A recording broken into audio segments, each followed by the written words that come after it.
Hello everyone, how are you doing today? I am Constance. Thank you for joining me in the next episode of my English class. In this lesson we're going to be doing story time. Once again, back-to-back story time. I hope you will like our George and Venous story, and if this is your first time here, welcome and glad to have you. Please remember to like, subscribe and share. Okay, so let's get into our George and Venous story. The last episode we had George running off from Venus to go and send some money to his village for Mr. Nana to send workers, right? So let's see where the story starts in episode 15. This is episode 15, guys. Episode 15. It was minutes to 11 Sunday morning, and the sun was boiling hot outside. And there came George Greenback galloping off Nesbury Hill like a wild horse in the rocky hills of Colorado. Desperately, he wanted to reach the telegram company before the doors were closed for the day. Thankfully, though, he was still young and fit and able to bolt off Nesbury Hill as though it was a long stretch of a savanna. Heavily breathing, George began flagging down every vehicle that were heading into the direction he was going to, not caring if they were public transportation or not. "Telegram! Drop me off a telegram!" he shouted repeatedly at every passing motorist. Soon a good Samaritan stopped at his feet and said, "Telegram, son, get in." George's hand was now opening the door to the front passenger seat, and seconds later he was seated beside the driver and uttering many words of appreciation. "Thank you very much, sir. I'm so glad you stopped to help me," George said, repeatedly catching his breath. "Don't worry. I have a car. You need a ride. Problem solved," responded the driver of the car nonchalantly. The 4.5 mile was mostly silence.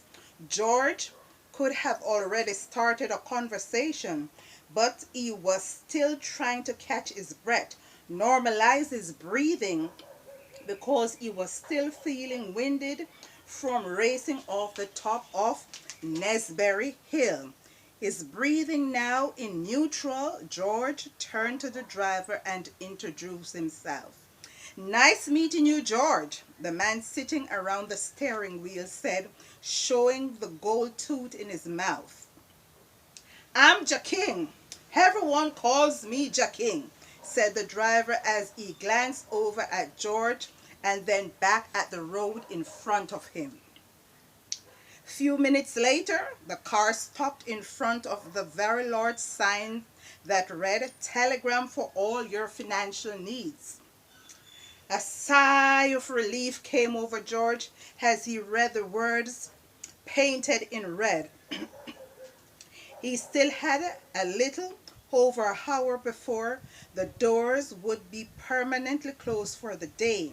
"Jah-King, it's a pleasure meeting you, and thank you very much for the ride," George said excitedly while extending his hand to the driver. But with a face not short of showing evil, Jah-King responded, "Let me have 15 bills for the ride now, my friend." "15 bills? Are you damn crazy?" shouted George with eyes blazing wide open. Within minutes, George had his fingers on the door lever, trying to make his escape from the car, but no matter how much he pulled and yanked and tugged at the door handle, the door wouldn't open. Eagerly shifting in his car seat and now facing his passenger, Jah-King calmly asked, "Do you think this damn machine runs on water?" 15 bills, he then shouted, "or else your head and my hammer will be talking." exclaimed the driver of the royal blue Toyota car while reaching for his weaponry underneath the seat of his car. George was now more than frightened. He was quickly learning that the town of Nesbury wasn't as compassionate, generous, or charitable as the people of his village, who would do just about anything for another human being and expect nothing in return. The honest truth was now pouring out of George's mouth. I'm only here to send some money to my mother in the village. And if I should give you 15 bills, I won't be able to pay for the fees needed to send the money to her with much urgency. George tried explaining with nervousness sounding in his voice. But Jah-King didn't care to hear the hitchhiker's dilemma. Soon the driver's hand was raised, still holding the hammer, while he shouted repeatedly, "Fork it up! 15 bills, that's what I need." Fearing for the damages to his head or even his life, George quickly dipped into his pocket, pulled out his wallet, and began searching for the money to pay the driver. A $20 bill in his hand, he hurriedly threw it at the driver, not even caring if he would have handed him back some change. He only wanted to get out of the car with his life intact. But the car door was still locked. "I have paid you. I have paid you. Let me out of here, please," shouted George nervously.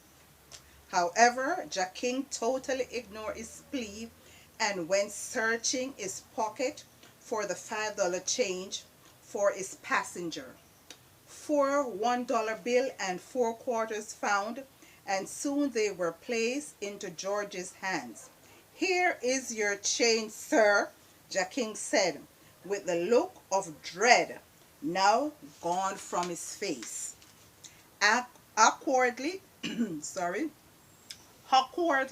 George took the money from the driver and shook his head in disbelief. Click, click! Then came the sounds from the handle of the door, liberating George from his prisoner. And as George stepped out of the royal blue Toyota car, its driver warned, "Don't you ever sit your ass in other people's transportation around this town without having something to give them in return for their ride." With those words uttered, Jah-King had his foot pressing on the gas pedal until his vehicle was completely out of sight.